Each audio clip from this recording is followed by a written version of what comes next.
یا ایھا المزمل قم اللیل الا قلیلا۔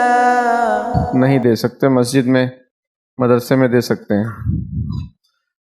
مدرسوں کے سلسلے میں لوگ غلط فہمیاں پال رہے ہیں، تو اس کا جواب یہ ہے کہ آپ تحقیق کریں اور پھر جو ہے مدرسے میں دیں۔ ٹھیک ہے، اور کوئی سوال؟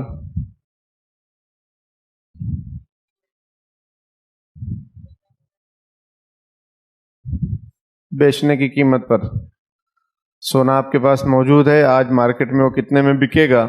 جتنے میں بکے اس کے 2.5% پر آپ کو زکوٰۃ نکالنی ہے۔ قیمت فروخت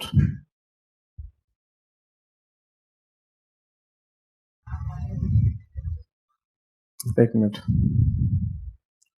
اور کوئی سوال بھائی؟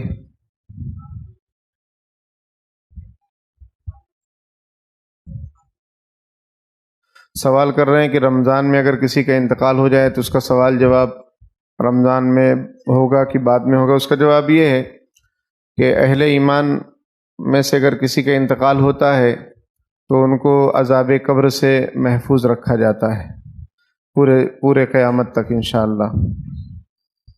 اور اگر غیر مومن ہیں، ایمان والے نہیں ہیں، تو رمضان میں ان کا سوال جواب نہیں ہوگا، رمضان کے بعد کام دھام شروع ہوگا پھر۔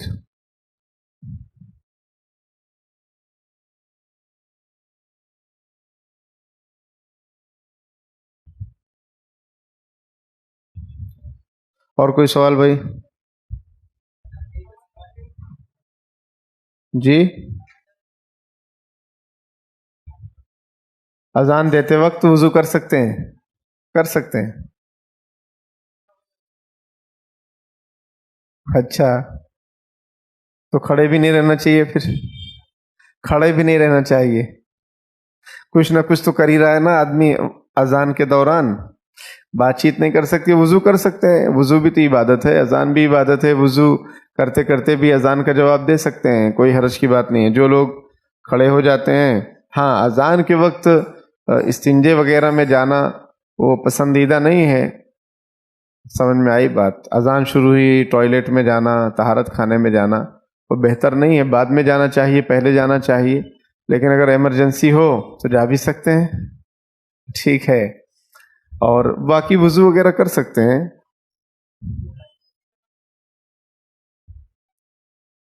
جی،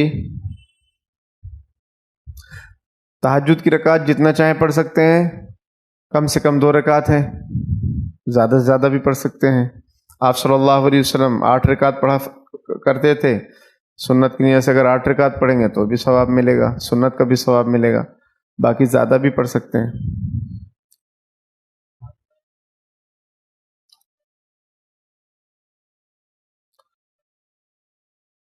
وضو کے بعد انگلی سے اشارہ کرنا اور آسمان کی طرف دیکھنا، انگلی سے اشارہ تو حدیث شریف سے ثابت ہے، اور آسمان کی طرف دیکھنا حدیث شریف میں نہیں ہے، لیکن علماء اکرام نے اس کو نقل کیا ہے، تو اگر کوئی آسمان کی طرف بھی دیکھ لے تو جائز ہے، لیکن وہ سنت نہیں ہے، سنت انگلی سے اشارہ ہے۔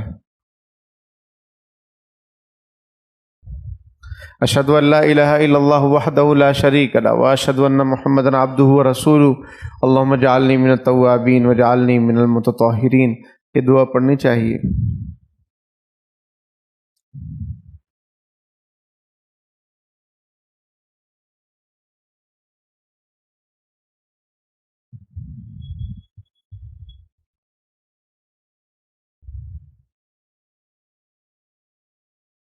سونے چاندی کی کس قیمت پر جو ہے زکوٰۃ دینی چاہیے، اس بارے میں دونوں رائے ہیں۔ قیمت فروخت کا بھی اعتبار ہے، قیمت خرید کا بھی اعتبار ہے۔ جو قیمت زیادہ ہو اس کا اعتبار کریں گے۔ زیادہ کون سی قیمت ہوتی ہے؟ جو خرید کی قیمت نا، اس کا اعتبار کرنا زیادہ بہتر ہے، بلکہ بعض فتاوی میں لکھا ہے کہ قیمت خرید ہی کا اعتبار کرنا چاہیے، کیونکہ اس میں قیمت زیادہ بنتی ہے، اور جب زیادہ بنے گی تو زکوٰۃ بھی زیادہ نکلے گی، جب زکوٰۃ زیادہ نکلے گی تو غریبوں کا فائدہ زیادہ ہوگا، اور زکوٰۃ کا مقصد بھی یہ ہے کہ غریبوں کا فائدہ زیادہ ہو، اس لیے قیمت خرید جو ہے اسی کے اعتبار سے زکوٰۃ نکالی جائے گی، سونے چاندی کی قیمت۔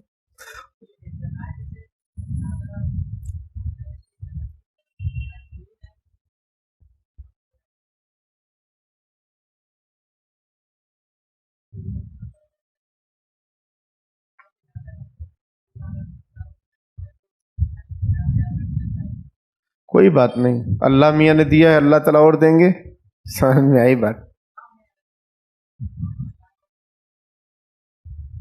نہیں، ایسا نہیں ہوگا انشاءاللہ۔ قیمت معلوم کر لیں، 2.5% دے دیں۔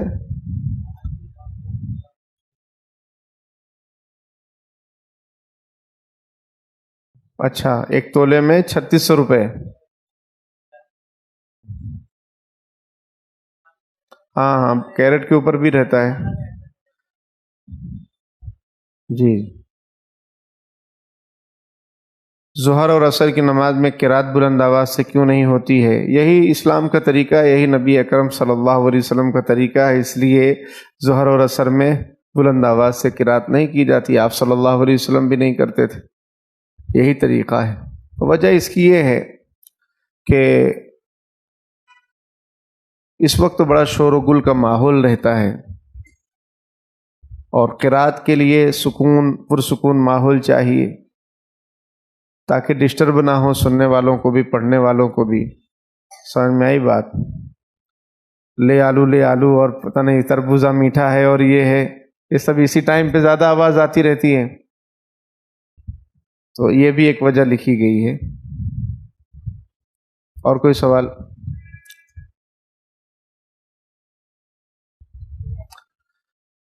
پوچھتے ہیں کہ 17واں پارے میں جو دوسرا سجدہ ہے آخری پیج پر،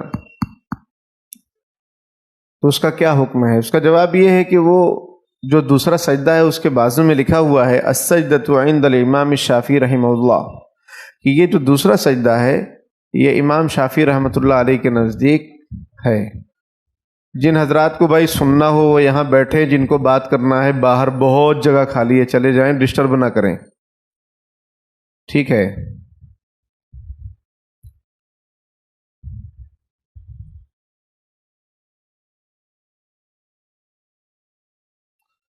سجدہ جو 17ویں پارے میں 2 سجدے ہیں، ایک سجدہ تو ابھی آپ لوگوں نے کیا، آخری پیج پر بھی ایک سجدہ ہے، تو وہ حنفیہ کے نزدیک، امام اعظم و حنیفہ رحمۃ اللہ علیہ کے نزدیک وہ سجدہ نہیں مانتے ہیں اس کو، امام شافعی رحمۃ اللہ علیہ اس کو سجدہ مانتے ہیں۔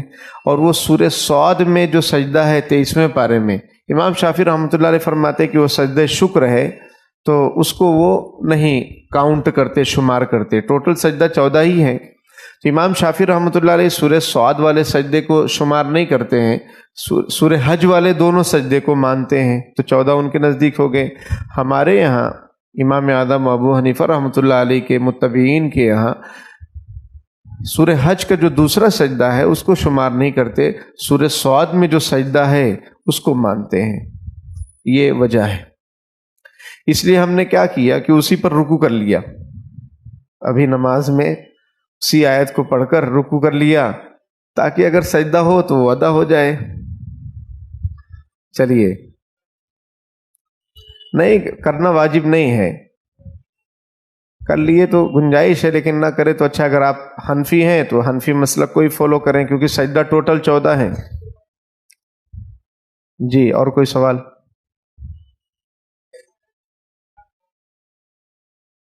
جس کے پاس زیور، پوچھ رہے ہیں گھر میں جو زیور ہے وہ ان زیوروں پر زکوٰۃ عورتوں پر واجب ہے؟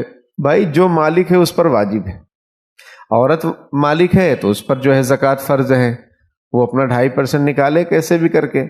اب وہ کہتی ہیں کہ بھائی تم نکالو، شوہر کو کہتی ہیں تم نکالو، تمہارے پاس پیسہ ہے، تو شوہر بھی چونکہ نفقہ ان کو دیتے نہیں ہیں ہر مہینے جیب خرچ، پاکٹ منی عورت کو دینا چاہیے، واجب ہے۔ کتنا دینا چاہیے وہ آپ کی سیلری کے اوپر ہے، اگر آپ ان کو ہر مہینے پیسہ دیتے رہیں 2-4 ہزار تو اپنا زکوٰۃ بھی نکال سکتی ہیں، لیکن آپ دیتے ہی نہیں، آپ کہتے ہیں سب تو میں کر رہا ہوں، سمجھ میں آئی بات؟ سب تو میں لا رہا ہوں، جب سب لا رہے ہیں تو زکوٰۃ بھی نکالو پھر. بات سمجھتے ہیں؟ جی بھائی، اور کوئی سوال؟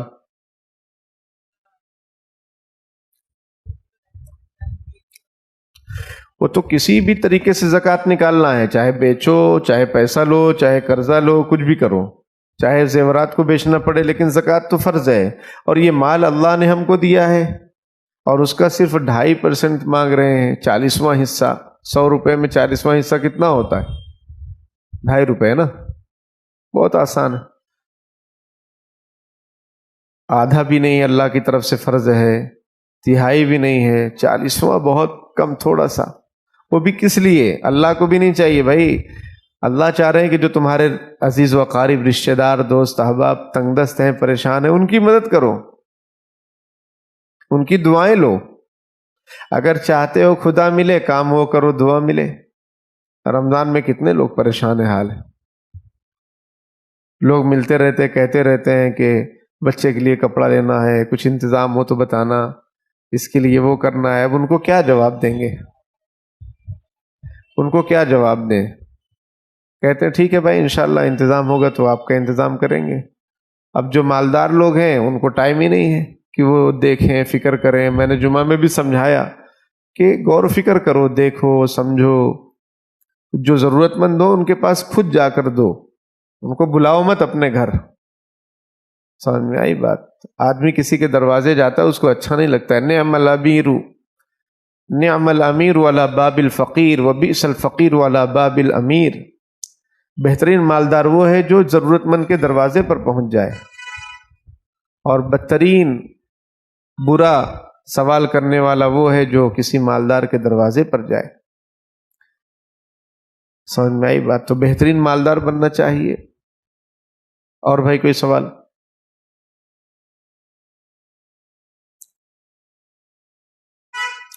پوچھ رہے ہیں کہ جانماز پر کعبے کی تصویر ہوتی ہے، مدینے کی تصویر ہوتی ہے، اس پر نماز پڑھنا جائز ہے؟ بالکل جائز ہے، لیکن یہ تصویر والی جو جانماز ہے اس کو نہ لیں تو اچھا ہے، کیونکہ پھر وہ بے ادبی کا بھی اندیشہ ہوتا ہے، پیر وغیرہ بھی پڑتا ہے، تو اچھا نہیں ہے. اس لیے جانماز سادی، سمپل ہو. سمجھ میں آئی بات؟ اس میں تصویر وغیرہ نہ ہو کہ آپ کا دھیان بھٹکے کہ یہ دیکھو، یہ جھینگا ہے، یہ سانپ سیڑھی ہے، اور یہ گائے بنی ہے. تو یہ سب ٹینشن نہ ہو آپ کو. سمجھ میں آئی بات؟ اور بھائی کوئی سوال؟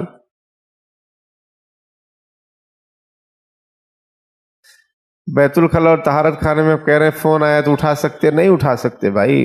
جو کام کرنے گئے وہ اچھے سے کرتے رہیے. اب بات کریں گے اور پھر سلام الحم کرنا پڑے گا، سلام نہیں کریں گے پھر اچھا نہیں ہے. ادب کے خلاف ہے. طہارت خانے وغیرہ میں، غسل خانے میں جا کر بات چیت کرنا مکروہ ہے، پسندیدہ نہیں.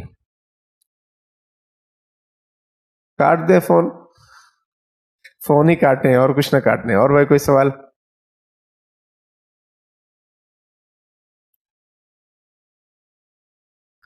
پوچھ رہے ہیں کہ جو عورتیں گھروں پر زکوٰۃ مانگنے کے لیے آتی ہیں ان کو دینا چاہیے کہ نہیں. میری یہ فکر ہے کہ بھائی ہمارا یہ مزاج بن جائے کہ جو بھی ضرورت مند آئے اس کی پوری ڈیٹیل سے نکالی جائے، اور اس کے پھر گھر پہنچ کر اگر واقعی وہ ضرورت مند ہے تو اس کی خوب مدد کی جائے، اور اگر وہ فراڈ ہے تو پھر اس کو نہ دیا جائے. ہماری یہ سوچ ہے اور یہ فکر ہے. اس فکر کی دعوت میں تمام لوگوں کو دیتا ہوں، کیونکہ ہو یہ رہا ہے کہ کوئی بھی آ رہا ہے، پیشہ بنا لیے ہیں، غیر مسلم بھی آ رہے ہیں نقاب پہن کے، مرد بھی نقاب پہن کر آ رہے ہیں، کتنی جگہ پکڑا رہے ہیں. تو اس میں ان لوگوں کو، جن کے اوپر آپ کو اطمینان نہ ہو، ان کو زکوٰۃ مت دیجیے. ان کو زکوٰۃ مت دیجیے جن پر اطمینان نہیں ہے، بلکہ ان کو 5-10 روپے، 2-4 روپے صدقے کی نیت سے دے دو. اور فراڈ لگ رہے ہو تو کچھ بھی مت دو، اور ہٹے کٹے ہوں تو ان کو بھی مت دو. ان کو سمجھاؤ. کشمیر والے آتے ہیں، حالانکہ کشمیر کی وہاں کی تنظیموں نے یہ صاف اعلان کیا ہے کہ یہ لوگ صحیح نہیں ہیں، ان کی مدد وغیرہ نہ کی جائے. اور وہ اصلی کشمیری ہیں نہیں ہیں، اس میں بھی سب طرح طرح کی باتیں ہیں. تو کیسے ہٹے کٹے ہوتے ہیں. وہ آتے ہیں، کسی کے بھی گھر پر جائیں گے، ان کی عورتیں بھی بے پردہ گھومتی رہتی ہیں. یہ سب بالکل گناہ کی بات ہے. بھائی ہٹے کٹے ہو، کماؤ. میں ان کو سمجھاتا ہوں کہ میرے بھائی آپ کے لیے سوال کرنا جائز نہیں، اور آپ کو دینا بھی گناہ ہے. کیونکہ سوال کس کو کرنا چاہیے؟ جو بہت مجبور ہو، ہر طرف سے بیچارہ کچھ کوئی جگہ ہی نہیں ہے اس کو، کچھ اس کا مسئلہ ہی نہیں حل ہو رہا ہے.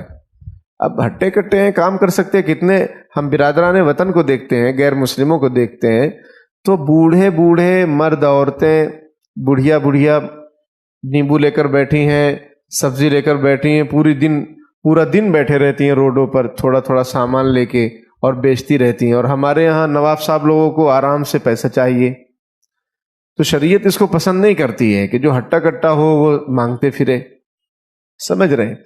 تو بہت احتیاط کرنا چاہیے. جو مانگنے والے آتے ہیں ان کو سمجھایا جائے، ان کی انکوائری نکالی جائے، کہاں کے ہیں. پتہ لگا کہ وہ سترہ پور کے ہیں، ہے نا، سترہ پور. تو ایڈریس نکالا جائے، کہو ہم آتے ہیں.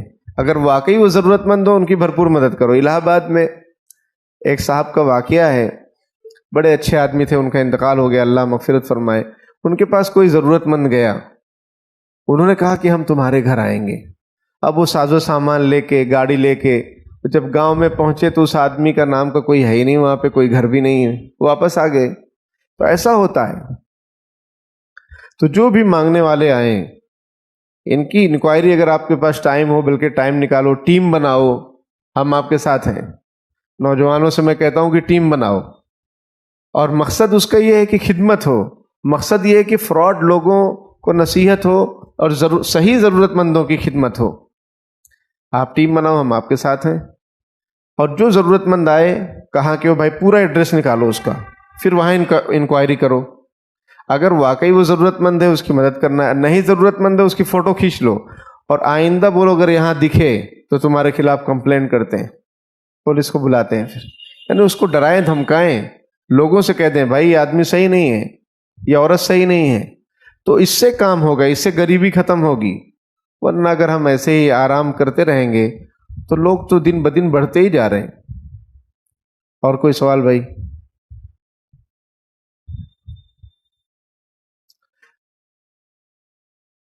منی ٹرانسفر کرنے میں 10 روپے وہ کمپنی کی طرف سے ملتا ہے، جائز ہے. منی ٹرانسفر کرنے میں پیسہ لینا جائز ہے. ہم لوگ بھی مدرسے میں پڑھتے تھے تو منی ٹرانسفر کا مسئلہ رہتا تھا، تو جس کے پاس آتا وہ کچھ پیسہ کاٹتا ہی تھا. جائز ہے. وہ آدمی کا کام لے کر بیٹھا ہے نا، وہ اب لائٹ بل کہاں سے ادا ہوگا پھر؟ سمجھتے ہیں؟ جی بھائی، اور کوئی سوال؟ بچہ پوچھ رہا ہے کہ روزے کی حالت میں ناک اور منہ میں دھواں چلا جائے تو روزہ ٹوٹ جاتا ہے؟ نہیں ٹوٹتا ہے. لیکن جان بوجھ کر اگربتی کا دھواں لینا، اس سے روزہ ٹوٹ جائے گا. سمجھ میں آئی بات؟ جان بوجھ کے اگربتی جلا رہے ہیں، اب اس کے دھوئیں کو کھا رہے ہیں، تو اس سے روزہ ٹوٹ جائے گا. باقی خود بخود چلا جائے تو نو پرابلم. اور بھائی کوئی سوال؟ ایک بات میں کہنا چاہ رہا تھا بہت دنوں سے. کچھ لوگ قرآن پڑھتے ہیں، ٹھیک ہے، اس کے بعد جو ہے پڑھنے کے بعد جب اس کو رکھنے جاتے ہیں الماری پہ تو ایسا لے کر چلتے ہیں، ایسا یعنی ایسا لٹکا کے لے کر چلتے ہیں. ارے اللہ کے بندو، یہ قرآن ہے، اس کو سینے سے لگا کے لے کر چلو. سینے سے لگا کے، جب بھی قرآن لو سینے سے لگاؤ. پھر وہاں جا کے بیٹھنا ہے تو ایسا جاؤ اور پھر جو ہے قرآن کھولو. وہاں سے اٹھ رہے ہیں سینے سے لگاؤ، اور پھر رکھنا ہے تو رکھو. یہ ایسا لٹکا کے لے چلنا، ایسا لگ رہا ہے کہ کوئی بیگ لے کر چل رہے ہیں. سمجھ میں آئی بات؟ کوئی فائل لے کر چل رہے ہیں. یہ ایک قسم کی بے ادبی ہے قرآن پاک کی. کوئی بھی دینی کتاب ہے سینے سے لگا کر لے کر چل، سر لٹکا کر لے کر چلنا، سب نیچے چلا جائے گا، کچھ آئے گا نہیں. اور سینے سے لگائیں گے تو سینے میں آئے گا انشاءاللہ. اللہ پاک عمل کی توفیق عطا فرمائے. آمین. وآخر دعوانا الحمدللہ رب